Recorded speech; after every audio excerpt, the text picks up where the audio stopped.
It's 10 o'clock. This is Sky News at 10. Our top story. Police make a second arrest following a manhunt to find a knife attacker who killed 3 people at a festival in Germany last night, as Islamic State claims responsibility. In Italy, the authorities launch a manslaughter investigation over the deaths of 7 people in the sunken Superyacht. Precisely because the developments, as far as the inquiry are concerned, could in fact change, we cannot exclude anything at all. Stranded in space, NASA confirms 2 astronauts who are meant to stay on the International Space Station for 8 days won't be able to come home for 8 months. The decision to keep Butch and Sonny aboard the International Space Station and bring the Boeing Starliner home uncrewed is a result of a commitment to safety. Also ahead, questions for the BBC over the sacking of Jermaine Jenas. The presenter says his actions were inappropriate but not illegal. Rack and ruin, the concrete crisis forcing hundreds of people from their homes at a huge personal and financial cost. And in sport, Joe Root guides England to victory in the first test against Sri Lanka. And we'll take a first look at tomorrow's front pages in our press preview from 10:30.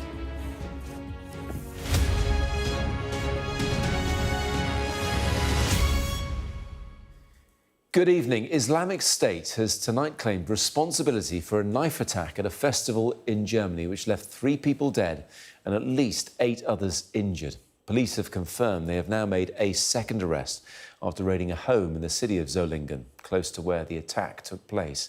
Earlier, a 15-year-old boy was detained on suspicion of knowing about the planned attack but failing to inform the authorities. Sky's Europe correspondent Siobhan Robbins has our first report. Solingen is grieving for the dead and injured attacked in cold blood. In seconds, a night of celebrations in the West German city turned into a scene of horror. A man armed with a knife stabbing people at random during a festival. Last night our hearts were torn apart. We in Solingen are full of horror and grief. What happened yesterday in our city has hardly let any of us sleep. The people of this city were meant to be coming together to celebrate its past, but what actually unfolded was one of the darkest moments in its history. Islamic State's media branch has said the group is responsible for the attack, calling the perpetrator a soldier, a claim German authorities haven't publicly confirmed. On Saturday evening, police raided a home for refugees in Solingen and confirmed a second arrest in connection with the stabbings. It follows the detention of a teenager earlier in the day. Some of the media have reported that a 15-year-old had been detained. At the moment, he has only been arrested on suspicion of not reporting an imminent crime. The perpetrator was supposed to have talked to this youngster about his intentions. Police say the perpetrator aimed for his victims' necks. The trauma of the attack has affected many in this city. Festival organizer Philipp Müller tried to keep people calm as they left, as he watched the injured and dying around him. I knew what I had to do just to save the thousands of people, because the guy with the knife is still running around, perhaps. We don't know yet who it was, but yesterday evening it was clear we have to do the people out of the city for their own security. While the attack has wounded Solingen, they are not defeated. No one can break this city. We are 160,000 people. Not one can't break us. While they refuse to be cowed, they can't be at peace after such brutal and unexpected violence. Siobhan Robbins, Sky News, Solingen.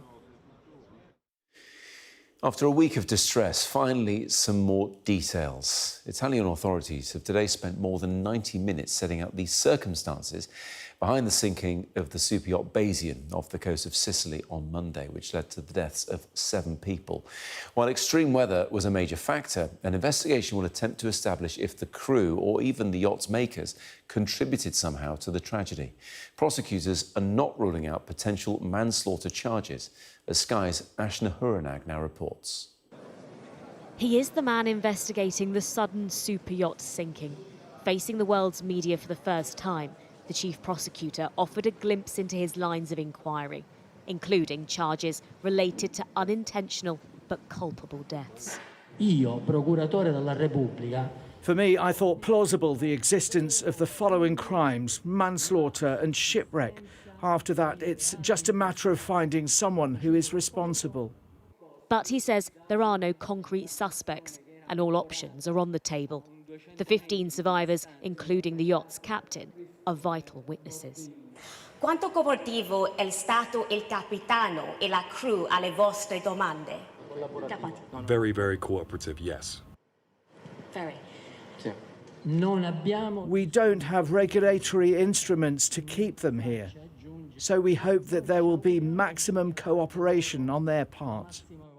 The Bayesian sank off the coast of Sicily in the early hours of Monday after a storm. The lights on the vessel were seen going out before it capsized. Those who searched for survivors described what they saw. We discovered here in this specific search that there were a lot of mirrors scattered.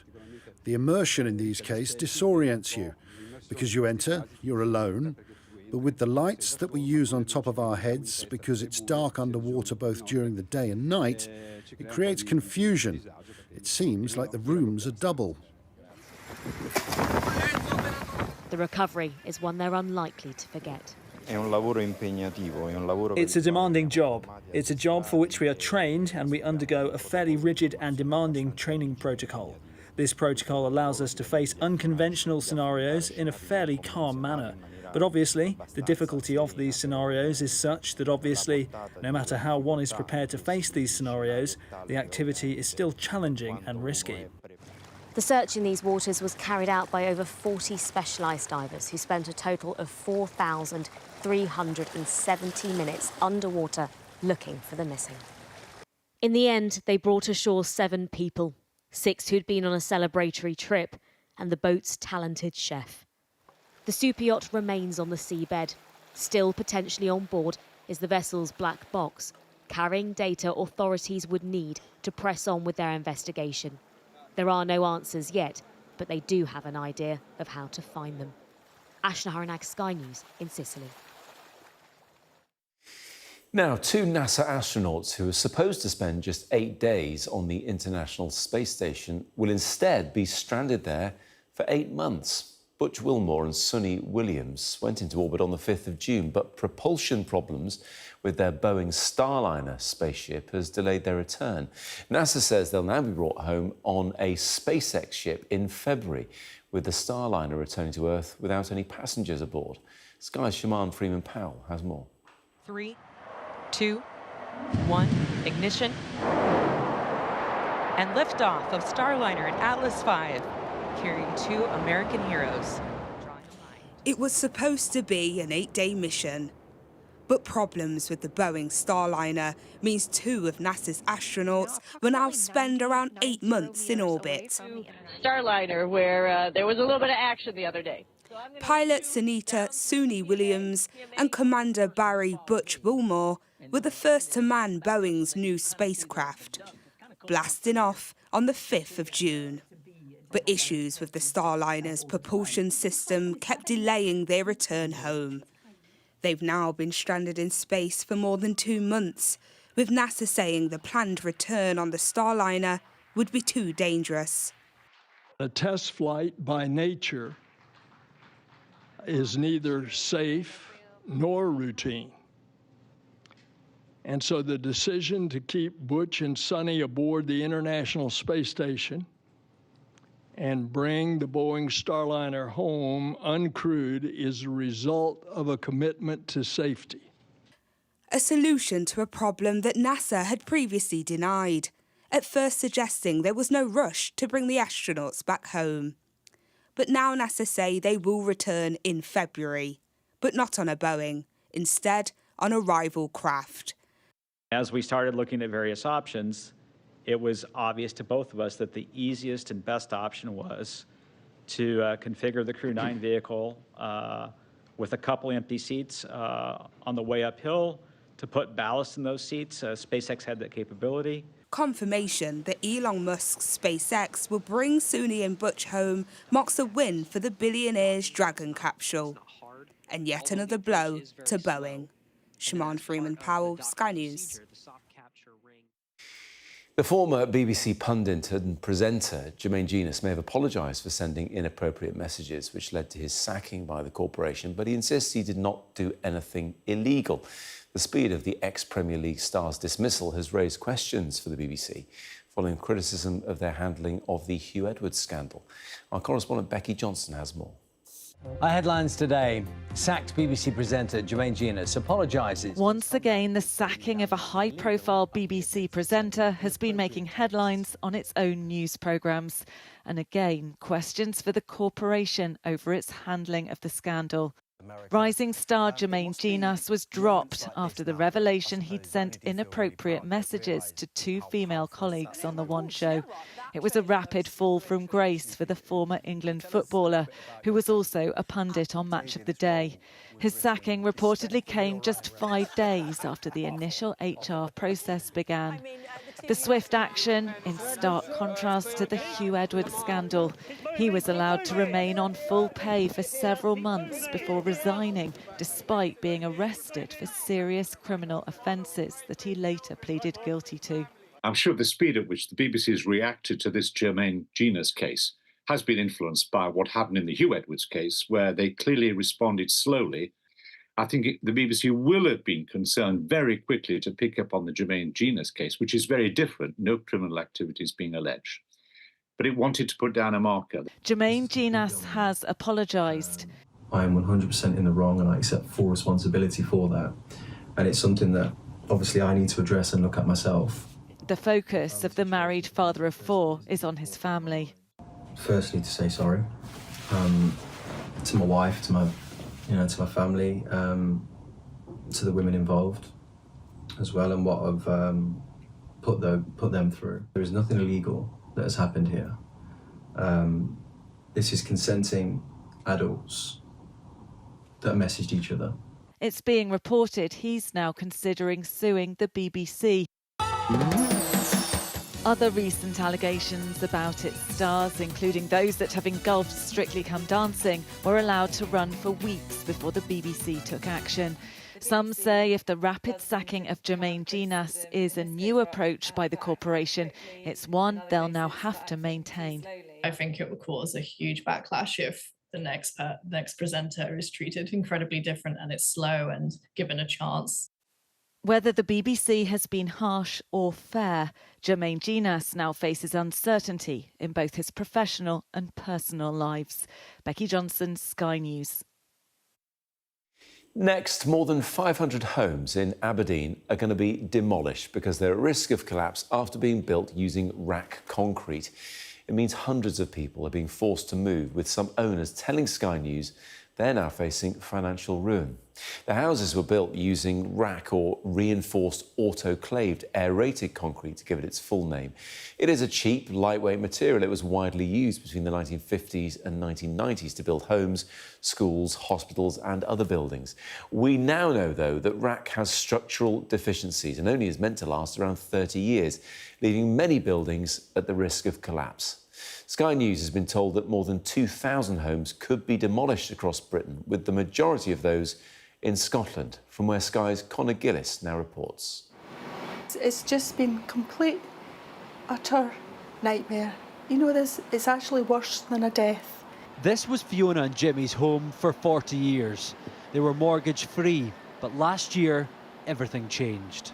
Opened the door and I was met with 3 council officials at the door with Dangerous Act notice and telling us that we had 2.5 hours notice to get out of our home that night. Well, here you see what's in this box, Fiona. They've been in this homeless accommodation ever since, after concrete at risk of collapse was discovered. This now, getting to me now, type of thing. It's just wish. It's over. I have even had to stop my wee cleaning jobs because I can't go out and clean someone else's home when I haven't got a home of my own. You know, I wake up in the morning crying. I wake up during the night thinking about it. It's just on your mind all the time. We seem to be getting nowhere. It's absolutely wrecked our lives. They're now waiting to see what compensation they will get as they navigate their next steps. More than 100 miles away here in Aberdeen, the problem is replicated on a much larger scale. This is set to become the UK's biggest housing demolition linked to the potentially dangerous concrete. More than 500 of these homes will be flattened and rebuilt as part of a £150 million project. An entire community wiped out. It's a complete ghost town at the moment. There's properties empty, left, right and centre. Amy owns her flat here and now faces being financially crippled. My house is valued at around about £120,000 to £125,000, but the council have said yesterday that they would then be taking off a cost of repair. It's looking like around about £70,000. Takes it right down to 50, 55,000 that I will be getting back, and it'll still leave me with around 50 to 55,000 of a mortgage to pay. So and no house to show and for no it. house. I'll be paying for rubble. Campaigners claim more than 2,000 homes across the UK could face demolition as they demand wider help. Without a national fund, councils cannot make the decisions they need to make to provide a fair deal for homeowners now paying for the mistakes of councils and the government from the 1960s. And it's those mistakes, those decisions, now leaving families across the country in turmoil, facing a dire future. Conor Gillis, Sky News.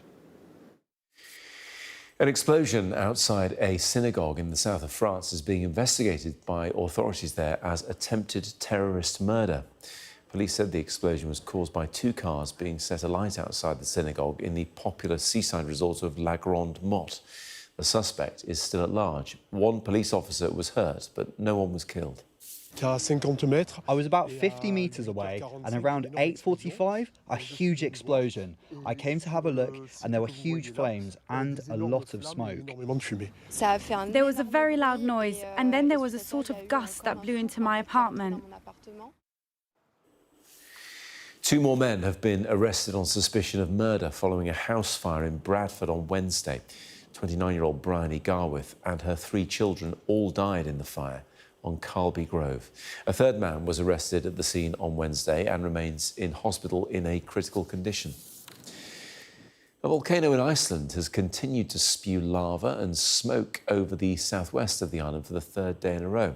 Fountains of glowing molten rock shot into the night sky when the volcano first erupted on Thursday, leading to the evacuation of the popular Blue Lagoon Spa tourist attraction. The Paralympic flame has been lit at a ceremony in Buckinghamshire ahead of the Games in Paris, which start on Wednesday. The cauldron was lit by British rower Helen Rainsford and curler Gregor Ewan in Stoke Mandeville, which is the birthplace of the Paralympic Games. So the war in Ukraine now, where more than 100 prisoners of war have been exchanged in a prisoner swap with Russia. It comes as Ukraine marks its Independence Day for the third time since Moscow launched its invasion. Sky's Charlotte Leeming has spent the day with Ukrainian recruits being trained here in the UK and sent this report. You're gonna dig out your firing position. From civilians to soldiers, Ukrainian recruits being taught the skills for frontline combat.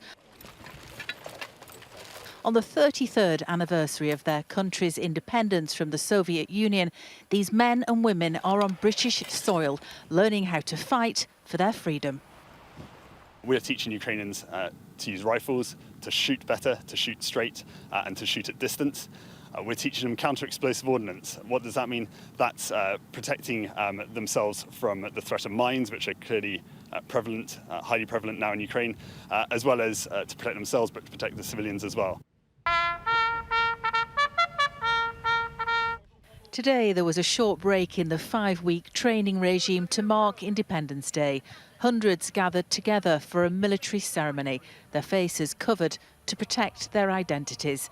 And then the soon-to-be soldiers moved inside to watch their president's impassioned address to Ukrainians.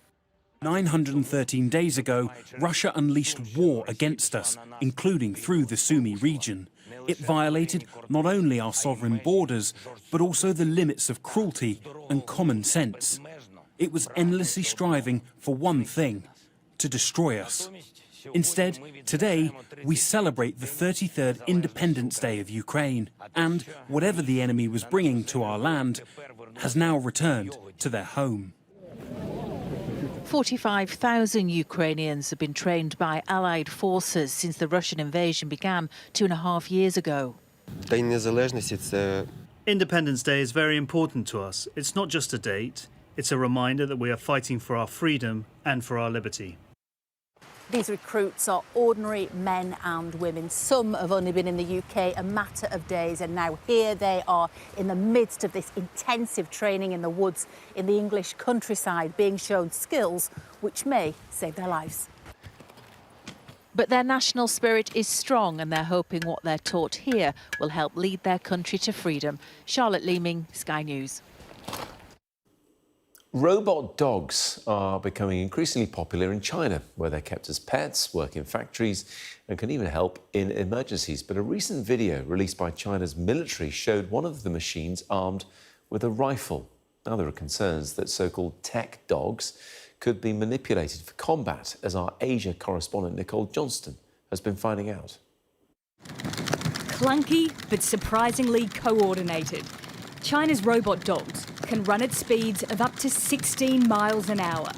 They perform tricks, are always obedient, and guaranteed to draw a crowd. The top dog can tackle even more adventurous terrain and be sent on a rescue mission or into a fire. They also bounce back from a beating, ready to go again. This one is strong enough to take my weight. And it may seem like a gimmicky toy, but it is part of the global race between the United States and China for new technology. Not only robotics, but also artificial intelligence. Here, China's People's Liberation Army is training with a gun-toting robo-dog, leading combat teams on military exercises.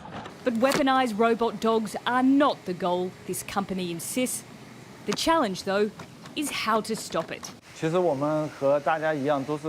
learned about this video from the internet, just like everyone else. We didn't know anything about it before that. We don't want our robot dogs to do anything that harms people. We're deeply sad about this too. War aside, in downtown Beijing, this could be the perfect pet. You can take it for a walk, or not. There's no responsibility. I think at the moment it's for people like me, or tech geeks and programmers and so on. But I think in the future it will be quite common, say in 5 or 10 years. I think humanoid robots, the more advanced version, will definitely enter people's homes, when they are affordable, of course. This elite engineering, designed to humour and to help us. But in the wrong hands, battlegrounds of the future could buzz with drones and the drumbeat of robots. Nicole Johnston, Sky News, Hangzhou. OK, it's time to get the latest sports news now. Here's Mark. This Sky News Sports Bulletin is brought to you by Vitality. Getting more people more active. Live life with Vitality. Who's going to win the league this year? Jamie? Man City. And Gary? Arsenal. OK. You said the same last year. I did. What makes you convinced, again, that they can pip City to the top spot? I mean, my reasoning last year was the coming off the back of the treble for City, thinking that that might have an impact on them at certain points in the season, the demands, the expectation, maybe the injuries, the games they played, but the unbelievable to do what they did. I think they won the last 9 games, didn't they, which is just special. And Arsenal had the most incredible season, so I wasn't a million miles away. They're just getting better. Points away. Yeah, they're getting nearer. And I don't know, I feel they'll do it. I feel they'll do it at a certain point. And look, you can never write. He could 100% be right because of what Pep Guardiola does. He wins all the time. But I feel that Arsenal are getting so close and they're so consistent that this could be the year. Are you becoming less certain about Manchester City? No. No. I mean, they go to Chelsea yesterday. I mean, whatever we talk about Chelsea, it's still Stamford Bridge. They've still got big name players. Arsenal are obviously one of the top teams in the country. But in the last couple of years, when they've gone for the league, I think I'm right in saying that they've gone out of the domestic cups quite early and haven't got to like a final or a semi-final in Europe.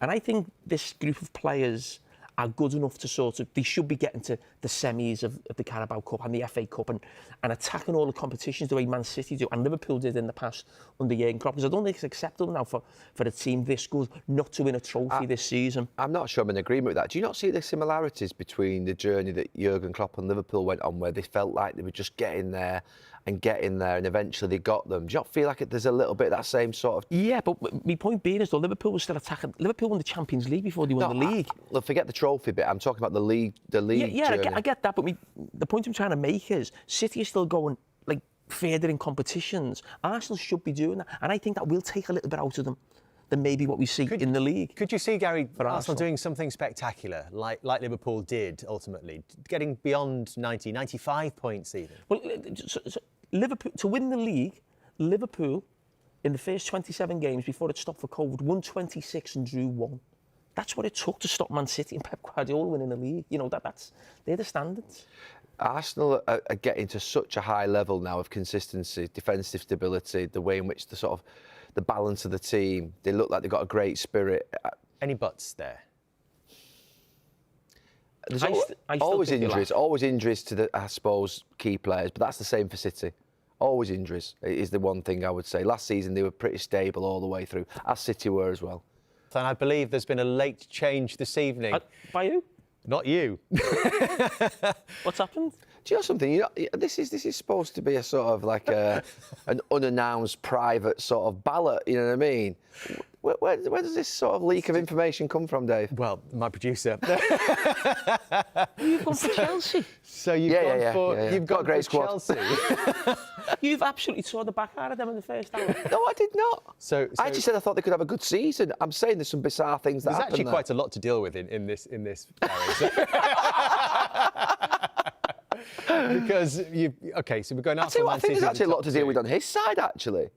But let me just talk about the fourth place one first, because I'm giving away secrets here.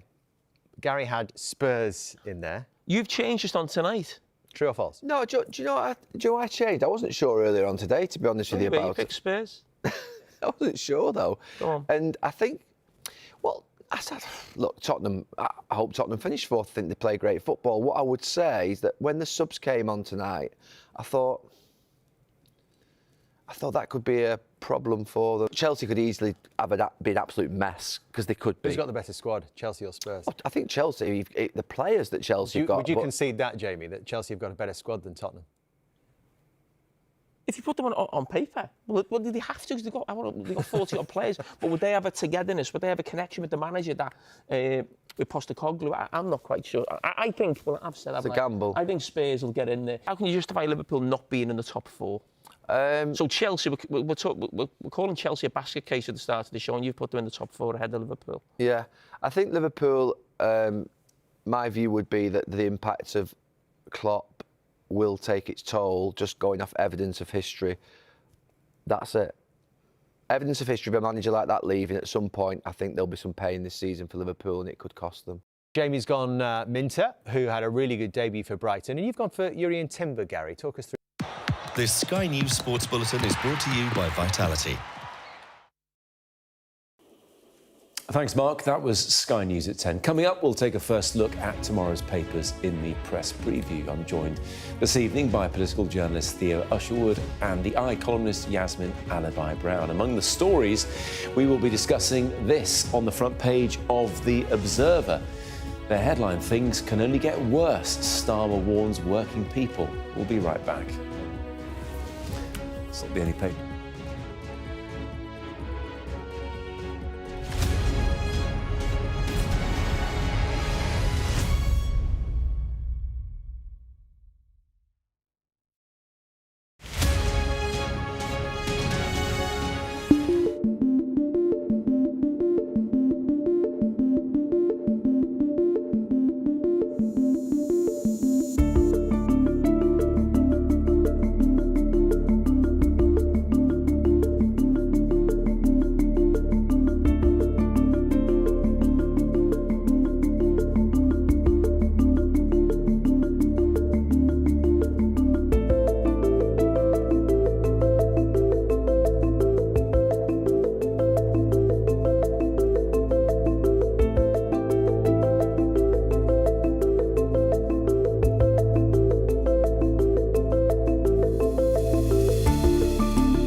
Martha Kellner and I'm Sky's US correspondent based here in Los Angeles. Are you still the kingmaker of this Republican Party?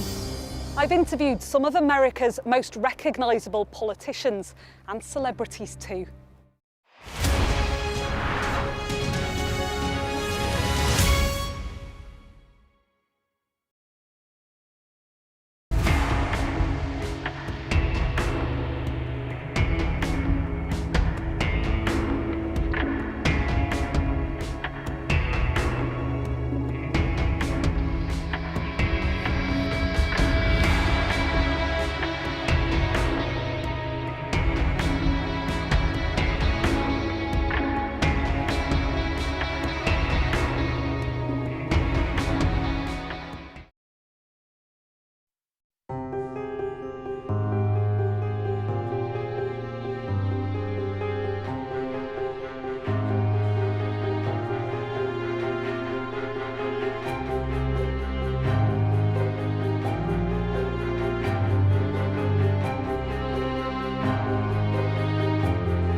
You're watching Sky News. In just a moment, the press preview, a first look at what's on the front pages as they arrive. But first, our top stories. And police have made a second arrest after 3 people were killed in a knife attack at a festival in Germany.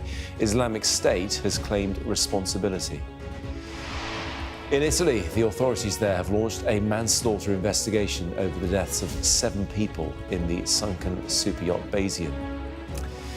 And NASA has confirmed that 2 astronauts who were meant to be on the International Space Station for just over a week will now be there for just over 8 months.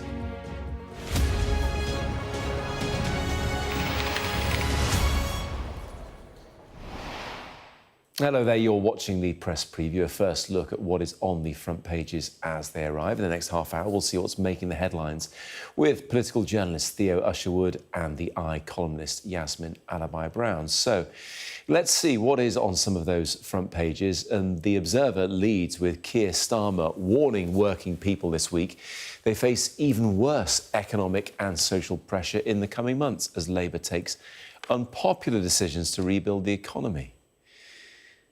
That warning from the Prime Minister, expected in a speech on Tuesday, is also the top story in The Telegraph. The Express, meanwhile, says a former Home Office minister has accused Labour of rushing ahead with the early release of prisoners to free up jail space, but ignoring the potential risks to the public.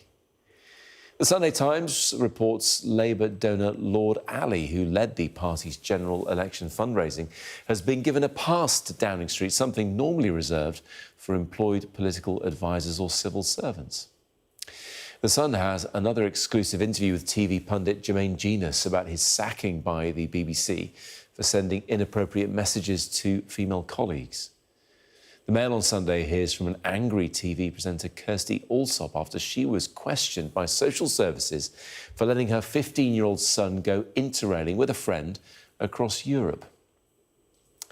In The People, it features the parents of murdered teenager Leah Croucher, killed in 2019 by a convicted sex offender. They're campaigning to have sexual predators taken off the streets in order to protect other young women. The Mirror speaks to a friend of former England coach Sven-Göran Eriksson, who says his terminal cancer has left him too ill to walk even to his favourite place. And The Star reports that famous British psychic Sally Morgan was invited on a date by a man while they were both attending her husband's funeral.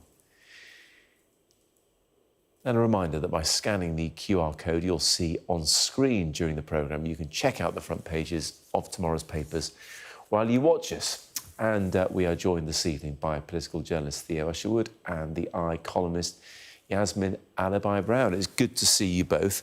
Plenty to chew over this evening, but let's start, Theo, with the Sunday Express.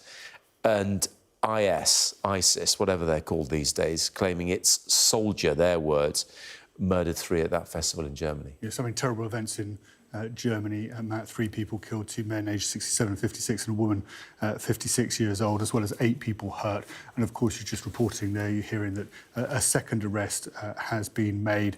No indication yet as to whether that is the suspect. Of course, there was a manhunt launched immediately afterwards because although one 15-year-old had been arrested, there wasn't a clear indication. They'd been talking about it, and therefore they weren't arrested as a suspect, but arrested just to find out what they potentially knew about the attack before it took place.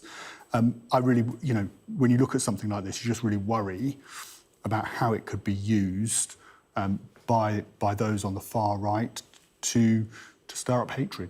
To look at this and say, well, here's the justification. This is why this will be jumped on by those on the far right to say, well, there's some justification to our cause, and that's concerning. And nobody, ISIS is a terrorist organisation. This is plainly being treated as a terrorist attack, as it should be. And the police and authorities should be able to do their work and bring the perpetrator, whoever it might be, to justice. But I do, it is concerning, I think, that potentially the way, this could play out. We've seen the rise of the riots in Germany, particularly, but also in this country and across Europe as well. You know what, Yasmin, I saw on social media earlier people saying, what did this person look like? Now, were they asking to do a public service, so people keep an eye out if they are still at large? Or were they up to no good in asking that question? No, and as Theo says, the whole riots thing and how it was instigated. And look, I'm a Muslim, and I could not hate ISIS more than I do, because actually they've hurt and damaged and killed more Muslims than anybody else that they've targeted. So I have no concern about defending them or understanding them or anything, but Theo is absolutely right. How we, deal with these crimes. Are we saying it's all right? We've had several cases of stabbings recently across Europe, actually here and in Europe. The ethnicity didn't matter, the murders mattered. Are we saying that certain people committing murders are just illogically worse than others committing murders? If it is ISIS, then I hope they're found, and they are going to be active. I've always said, because of the legitimate concerns over Palestine, they will be here everywhere, and I think our security services are doing a good job. But I so agree with Theo that there are responsibilities for all of us. Yeah, absolutely. And just because, by the way, Islamic State take responsibility doesn't mean that is truly the case. Who knows sometimes what to they believe. show off. Sometimes they show off, sometimes they take responsibility for something that actually was nothing to do with them. Let's move on to tomorrow's Observer front page. Yasmin, things can only get worse, Starmer warns working people before they get better. And it's not the only paper that is running this, as we will hear. Is this Keir Starmer being upfront and honest, or is this rolling the pitch for something that's coming down the line?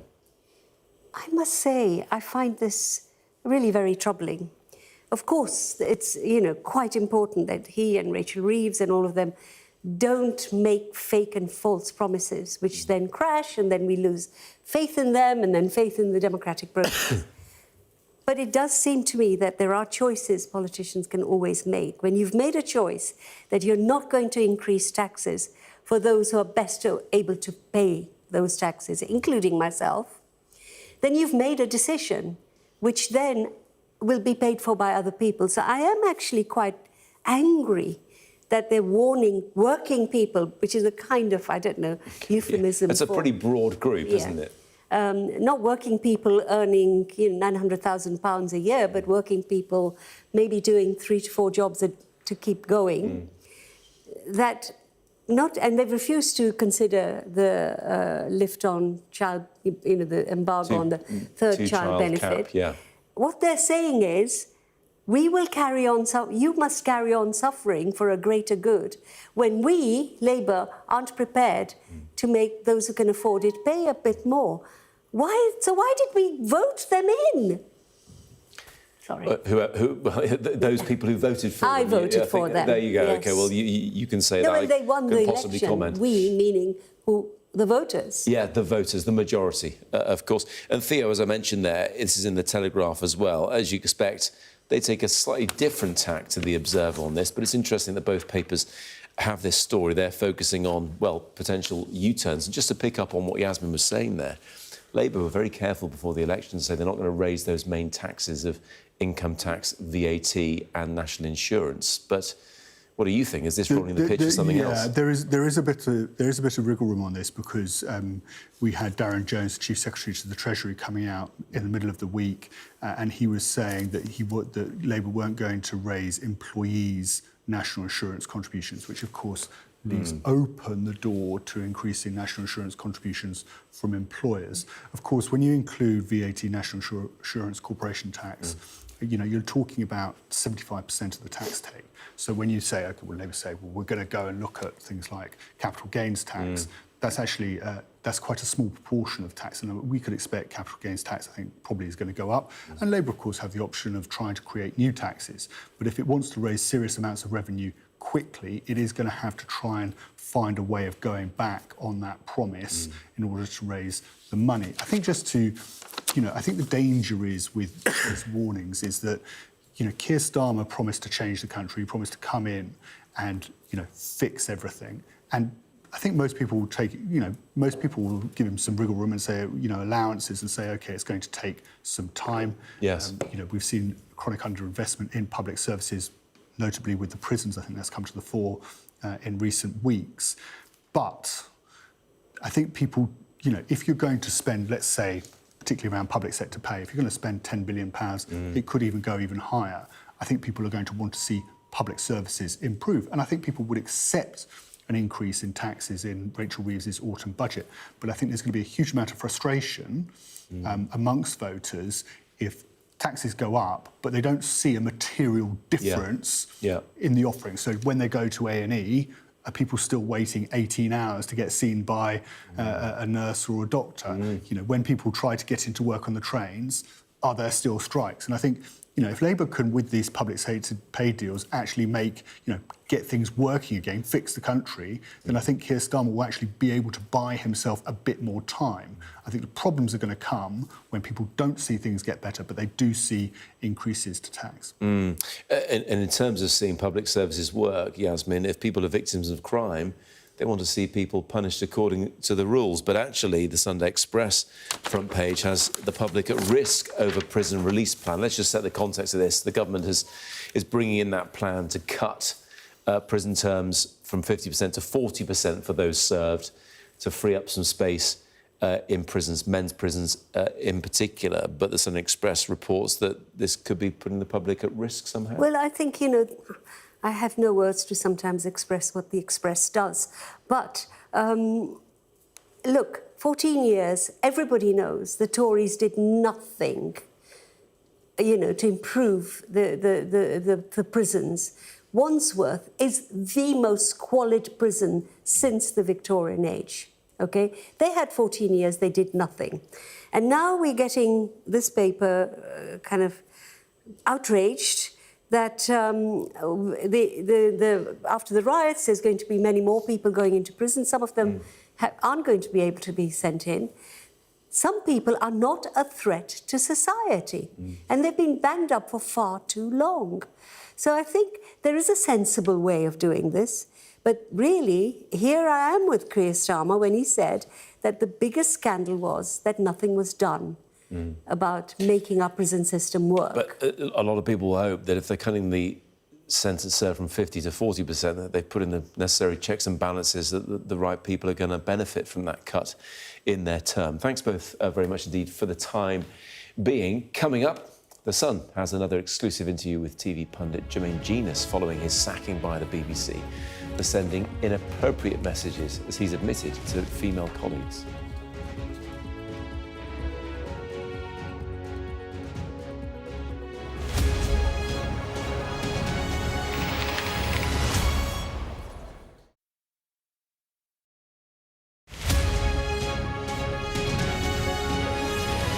I think the big thing about Hodit was that he not only was he the first, he was incredibly determined. He had a lot of obstacles that he had to overcome in order to fly with the RFC, and he never gave up on that. So he was a very, very determined character, very likable, had lots of friends. Particularly amongst sort of high society. He went to Oxford. He was at Balliol College. So. Yeah, it was his determination to succeed and to prove to his family back in India that he could make something of himself and to sort of overcome all the obstacles in his way in the UK that make him so special. He was in a situation where, because he was not British and not British born, he wasn't allowed to join the British Royal Flying Corps in Britain, and he had to overcome that. And he actually overcame that by threatening to join the French Air Force. He was with the French Red Cross for a while before he started his basic training. And how far did he take it? What sort of planes did he fly? The planes, I mean, the famous one is the Sopwith Camel, which was a fantastic plane when it was up in the air, but it was actually very, very difficult to control and very difficult to land. And quite a few pilots died whilst training in the Sopwith Camel. But he was again, determined to succeed. He didn't let the sort of dangers of it stop him. He saw it as, once he started doing it, he saw it as his duty to make sure he, became the best that he could be in terms of piloting. I used his autobiography as a large part of my research. And once he was in the air, once he was part of the Corps, he didn't seem to have very many obstacles at all. People took to him very, very quickly. He, as I said, he was a very sociable character, so very friendly, and he had lots and lots of contacts. He made friends with people very easily. It was more beforehand. It was the fact that he wore a turban. So at his basic training in Aldershot, the sergeant major in his first couple of days objected to his turban, and then he had to have a special helmet made, which was made by a hatter, I believe, in Piccadilly Gardens, that he could fit over the top of his turban while he was flying. And it meant that when he got to Biggin Hill eventually, they described him as the flying hobgoblin. That was his nickname.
Welcome back. You're watching the press preview with me now. Political journalist Theo Usherwood and the columnist Yasmin Alibai-Brown. Let's get back to the front pages, Theo. Sunday Times. They report that a pass has been given to a Labour donor, a pass for Downing Street, that is, to a Labour donor who gave the party £500,000. This is Lord Wahid Ali. Yes, so this is, it's a very good story, this on the front page of the Sunday Times.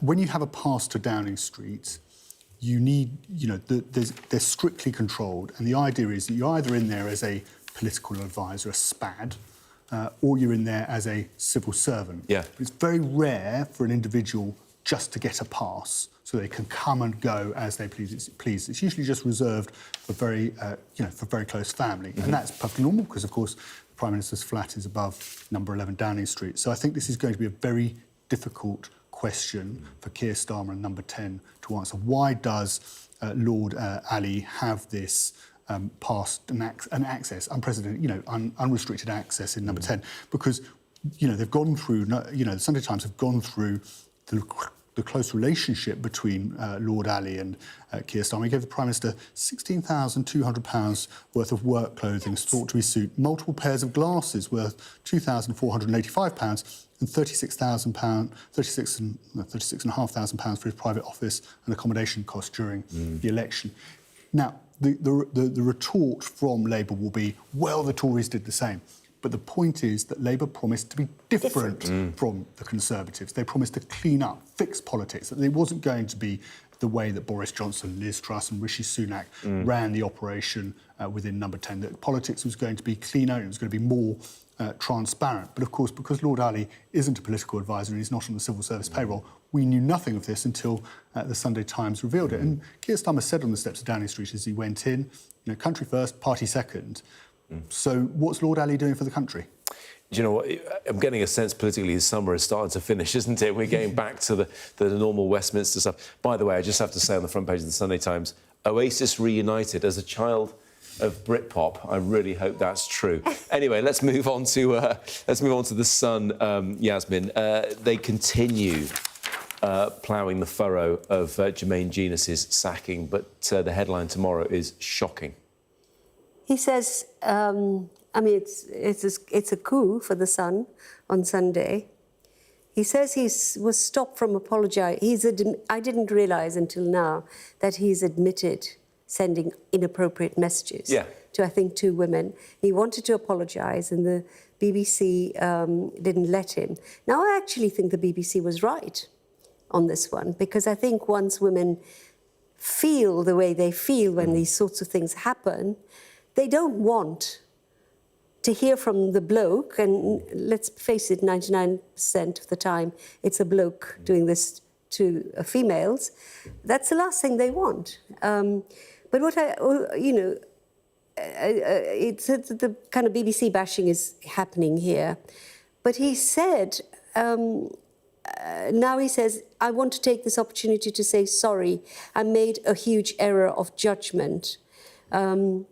And I'm glad he said that, but I don't think he had the right, actually, to approach women he had been sending inappropriate messages to after they had reported him. Yes, I mean, like you say, he's admitted wrongdoing, and once he does that, it's kind of up to them to decide what to do with him, right? I mean, he may not like it, but the wrongdoing has been done. Let's just finish off. I want to move on to the Mail, actually, Mail on Sunday. This is around Kirsty Allsop. Her fury as social services probe her son's Interrail trip, Theo. Let's just remind people what happened here. Her son is 15, but was apparently interrailing around Europe with a 16-year-old friend. And this was an admission from Kirsty Allsop. I think she was very upfront about it, and it provoked a conversation, didn't it, during the summer about what you'll allow your children to do. Is this a sort of rite of passage, actually giving them the opportunity to spread their wings and to travel around Europe and to see it as, as a way to see the world and grow up, and or actually is 15 just too young? And Kirsty Allsop, I think, after this was revealed about her youngest child, Oscar, was approached by a social worker at Kensington and Chelsea Borough Council, the Royal Borough of Kensington and Chelsea, to ask her what safeguards have been put in place. Now, we looked it up before we came on air. There are no particular rules around what Kirsty Allsop has allowed her. There's nothing prohibiting her from doing what she's done. And actually, some countries take different approaches to it. So if you try and get into Portugal and you're 15 years old and you're not there with a parent, I understand, actually you could be stopped by the police and detained by the police, whereas other countries take a more laissez-faire attitude.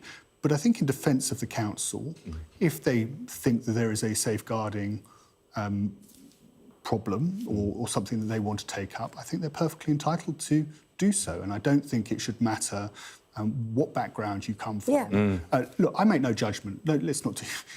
I make no judgment about Kirsty Allsop's decision. That's everybody can have that debate. But actually, in fairness to the council, if the council think somebody at social services puts their hand up and says, "Hang on a moment, we've had a concern about this," I think they are perfectly entitled to actually investigate that. In fact, they should investigate that, and it shouldn't matter who the individual is about whether they should be deterred from doing so. Exactly, and I think the class thing really matters. If this was a mum from a council estate, and I think there are issues, and I'm sorry, I am critical of Kirsty Allsop because I think, just as Theo said, we don't know the rules and the laws and what happens across the different countries they would be travelling, what could happen. So it's perfectly right for the council to do some searching questioning. Thank you very much indeed. Coming on next, Sky News at 11.